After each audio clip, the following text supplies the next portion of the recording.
Hey, everybody. Thanks for coming back to Think Theo. This is our season 5. And today we are talking to guest Monica. Is it Polanco?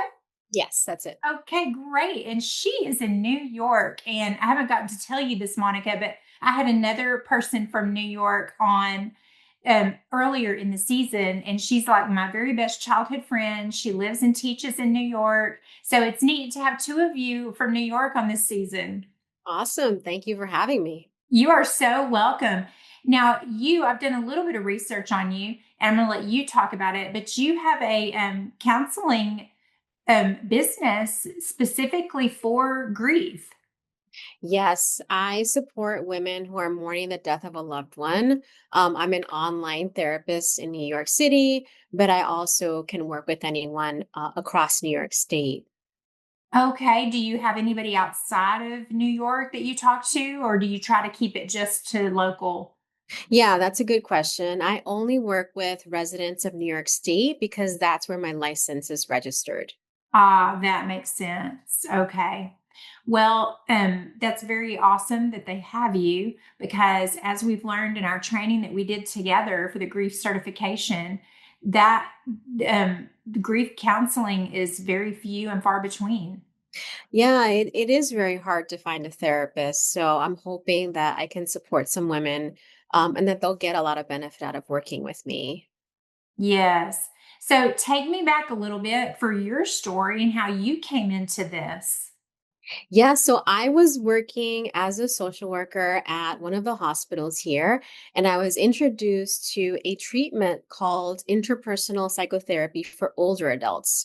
So this treatment is used for four different types of issues. One of them could be role transition. So let's say that you are a new retiree or you're going through a divorce or you've become an empty nester and you're having a really hard time with that. The therapy, which we call IPT, could be used for that. It could also be used for interpersonal problems. Someone who maybe could use some help in improving the way that they communicate things, the way that they communicate their boundaries or expectations. And another reason for this treatment would be grief. So I was working with older adults at the time, and I started using IPT for women who were grieving, and they got better. And that's really exciting when you find something that can help people. So I continued using IPT. I use it today still. And that was what kind of got me so interested in grief. And then, as you mentioned, this year, you and I met through David Kessler's Certified Grief Educator program. Yes. Well, and we met a lot of people in there, like you and me, that just want to help grieving individuals because the need is so great and it's growing all the time. So, Yeah. I mean, so the whole time that you were talking, I was thinking, I wonder if you were working during the COVID did you see a big, huge increase in people needing grief counseling? Yes, I was working during COVID, and that was such an incredibly hard time. I did have patients who had loved ones who died because of COVID. Um, I would say across the board, lots of people were asking for therapy at that time. Yeah, that's got to be that. I know that watching the news, everything that we saw about COVID and the deaths, a lot of it was New York and where we were seeing all the footage. And I know I was talking to my friend from New York a lot at that time. And she was, teaching and having to do all that remotely and online. And anyway, I was just wondering about that. So, we're going to go way back now. Where were you born, and did you always grow up thinking you wanted to be a counselor? That's such a great question. I was born in the Dominican Republic. My mom and I came to New York when I was 2 years old. So I grew up in New York City. I am a career changer. So I did not grow up thinking that I was going to be a social worker. I started out as a journalist. I got my journalism degree from New York University, And after graduation, I set out west. I started working for newspapers across the country. I was working at the at St. Paul, the St. Paul Pioneer Press. Then I moved down to Illinois to work for the Belleville News Democrat, and from there I went down to Fort Worth, and I worked for the Fort Worth Star Telegram. And then from Wow. there, I moved to Connecticut and I worked for the Hartford Courant. Wow. So you were Yeah. really close to me when you were working for Fort Worth. I was. Are you near Fort Worth? I'm only 1 hour south of Fort Worth, In what town? Whitney. Okay, I haven't heard of Whitney, but yes. I'm familiar with Central Texas and North Texas. Okay. Waco. I'm right outside of Waco. Okay. Yes, that I have heard of. Wow. So, and what were you doing when you worked for these newspapers? I was doing a lot of general assignments. I'd show up to work and my editor would have something that they wanted me to work on. I did also cops and courts. So, writing about arrests, writing about court cases, trials. I did a tiny bit of K through 12 education reporting. I also did a lot of municipal reporting. And I had a really important story that I worked on, which is that I got to go to this little tiny town in Mexico called Lagunillas, which is in the state of Michoacan, to work with a photographer and a videographer to produce a 3-day series about a community of people from this town who moved to the United States, and little by little they wound up in Connecticut, in a town yes, so that was really a highlight of my career. So what, from that point, what led you into counseling? So journalism really took a huge hit when the internet became so popular. Newspapers at that time didn't know how to monetize their content, and so there were a lot of layoffs. And I just felt like if I stayed, I was going to get laid off. So I hired a life coach one day, and she asked me a bunch of questions. She asked me things like, if you won the lottery, what would you do? She would ask me if there was something that you wanted to do and you knew you couldn't fail, what would it be? And all of my answers were I would move back to New York and I would go back to school. So once I had that, I just started asking myself, like, what could I go back to school for? Because I still didn't know. And I was in therapy for myself at the time, and I thought, you know what, I think I could do this. So I just started researching how do you become a therapist, and social work is what I chose. I chose social work because it was only a 2-year program, so I could be back in the workforce in a short period of time. And Mhm. I also really was drawn to the mission of social work, which is to work against racism and oppression and to empower people. And social work also is really grounded in the idea that we're resilient, that we have innate strengths. So social workers look for people's strengths and they build on those strengths. And that really appealed to me. And the final thing is that social work believes that we are a product of our environment. So we are shaped by the world that we live in just as much as we shape that world. And that was also very intriguing to me. Yes. And when you're telling about that last part, I'm thinking about grief in America and how we hide it because there's no other option. It feels like we're always hiding our grief. So what was it, an increase in clients that wanted grief counseling that you were noticing, or did you lose someone in your life that made you go to the David Kessler program where I met you? I chose to enroll in David Kessler's program because I wanted to expand my skills and I wanted to expand my knowledge. As a social worker, I'm required to take what's called continuing education credits. So I'm supposed to be continuing my education throughout my career. So it's just part of what I do. And I had been practicing IPT, interpersonal therapy for older adults, and I just wanted to add to what I already knew. Yeah. Tell us a little bit about the therapy and what it entails. Sure. So, interpersonal therapy for older adults is a short term treatment, so about 16 weeks. And um, once you establish that grief is the presenting problem, you start out by guiding the patient to talk about their grief, talk about the death story. What do they remember from the last time they saw their loved one dead or alive? And as you can imagine, this is really painful and really hard, right? So, Yeah. just being a compassionate, listening presence, letting them tell that story because it allows them to process the death, it allows them to integrate the death. And over time, they may remember some details that weren't present the first time they told that story. So they will tell that story for several weeks. And there comes a point, most often, where people start to improve. They notice that they can tell the story without crying. So they're able to regulate their nervous systems.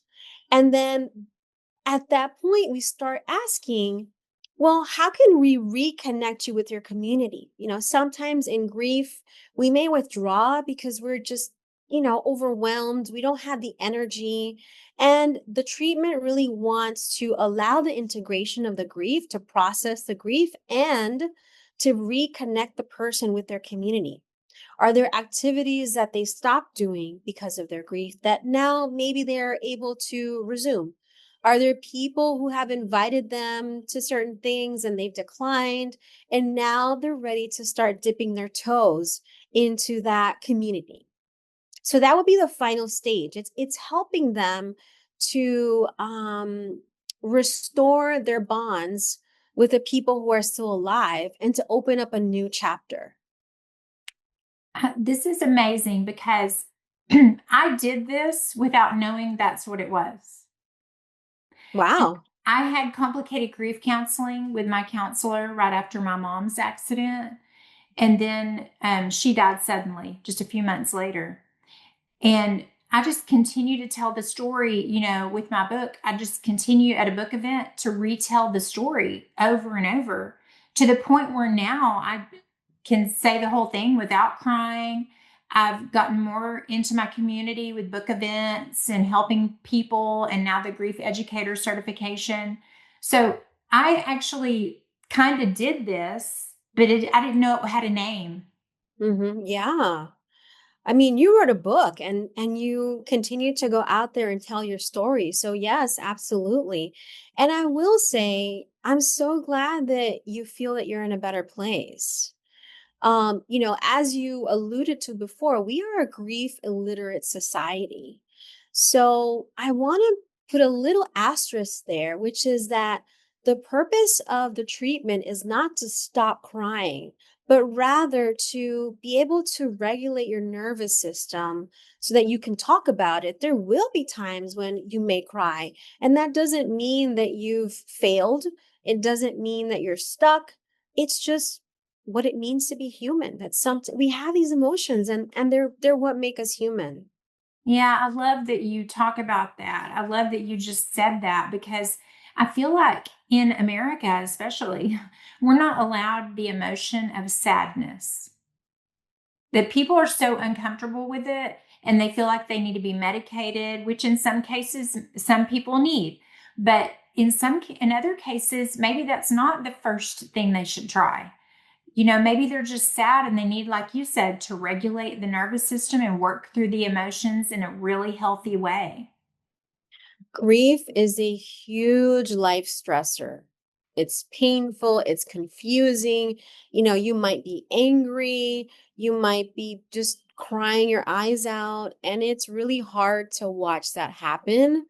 But it would be lovely if we could all grow our ability to be in the presence of someone who needs support. And sometimes it just means sitting with someone looking into their eyes, maybe just giving them a pat on the back. Sometimes no words need to be spoken. Exactly. And sometimes no words are welcome. Yeah, that's a good point. Unless they're coming to you to get, some advice and help, or a preacher or somebody that they've requested the words from. But if people are grieving around you and you don't know what to do or say, just zip it. That's what I say. Don't say anything, because they'd probably rather you not. If Yeah. they're not asking you. And when they want to talk about it, they will talk about it.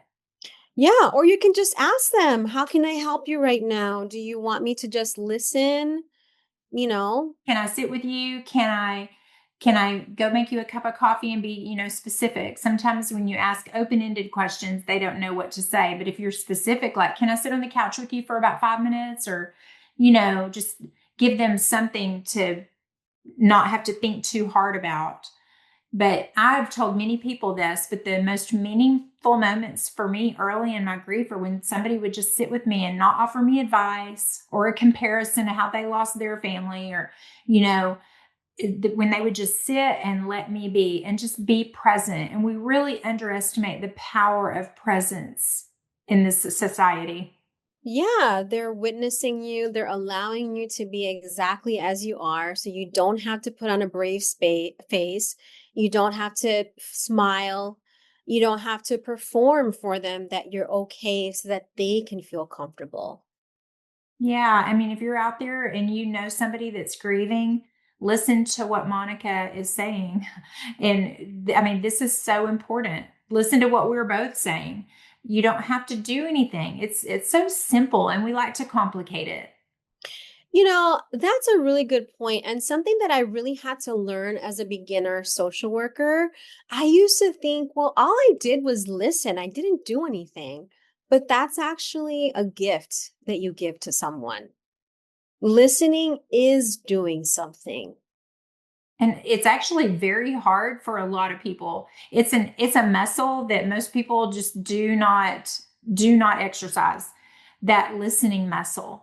That it If you haven't tried it, folks, and you're mostly the talker, go out and try it. Just listen.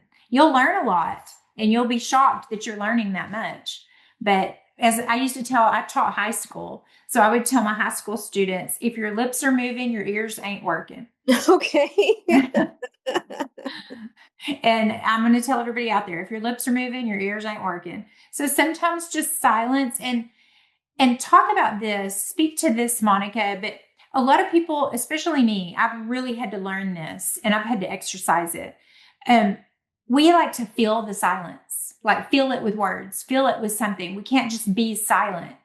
And so, talk about that if you can. Do you ever have to explain to people that come to you about how sometimes it's okay, and like David taught us, to just sit? You don't have to immediately feel the silence.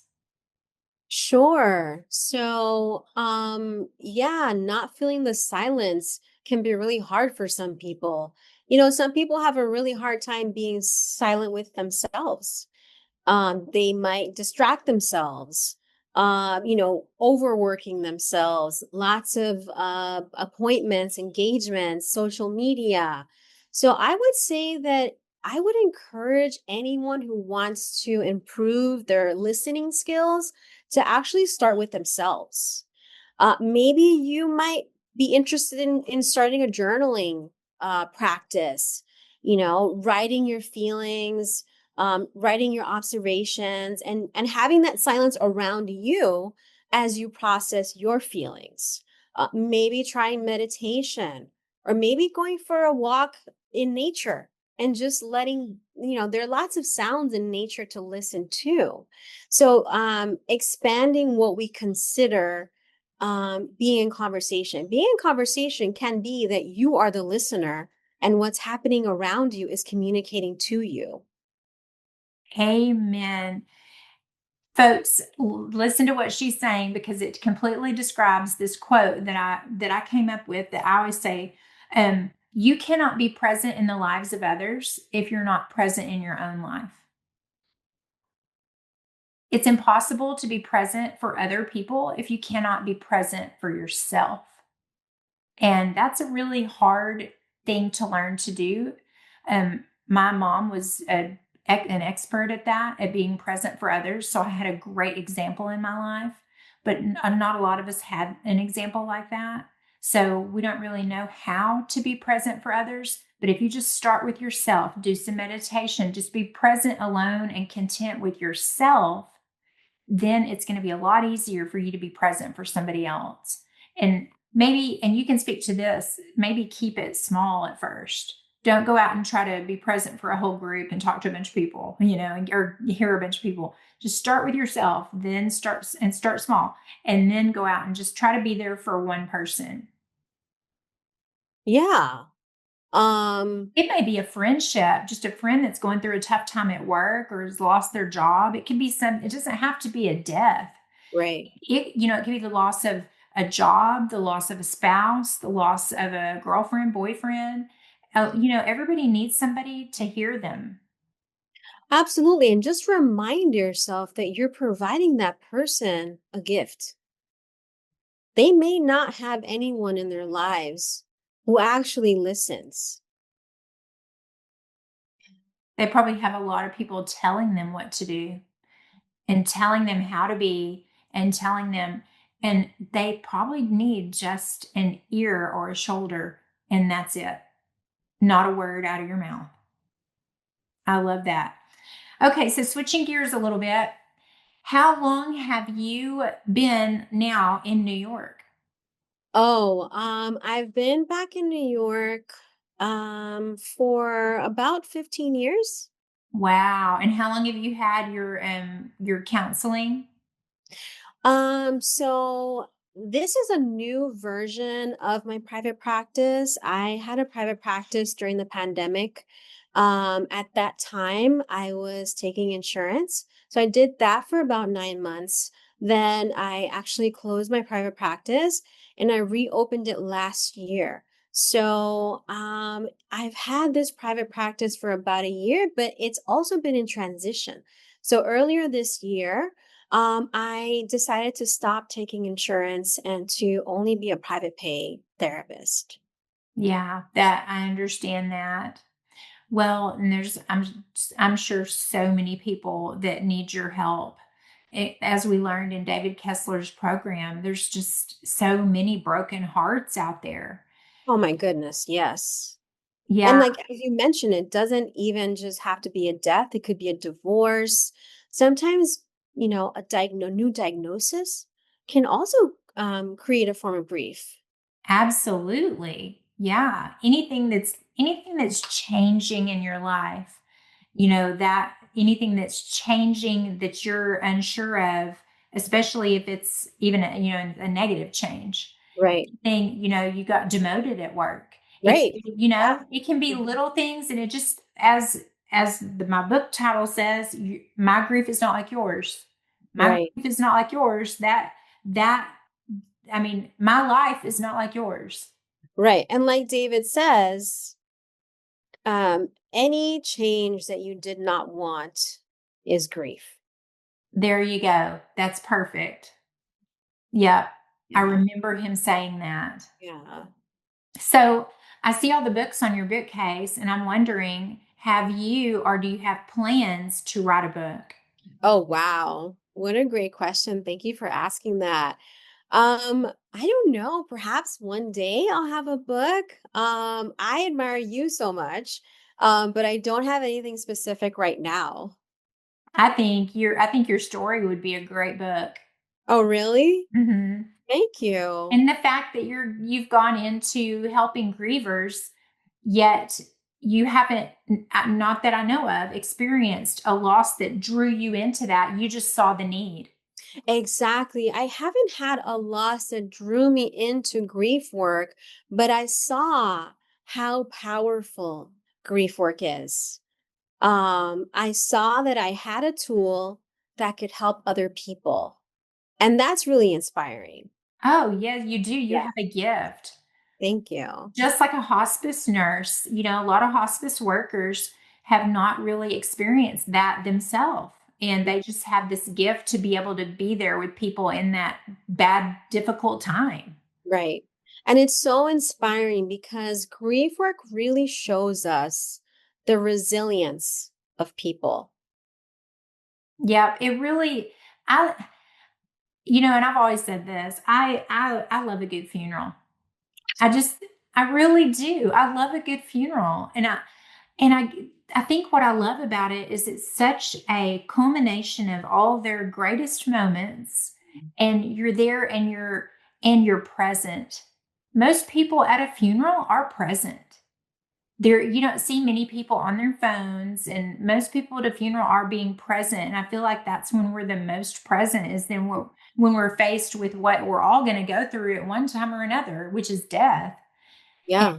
So we're all kind of present in that moment. And it, I don't know, I just feel a gift that I have of being there for with people in that time. Yeah, you're right. I've never heard it put that way before, but I think it really speaks to your spirit that you're able to really sense the profundity of what's happening at a funeral. And it brings families together too.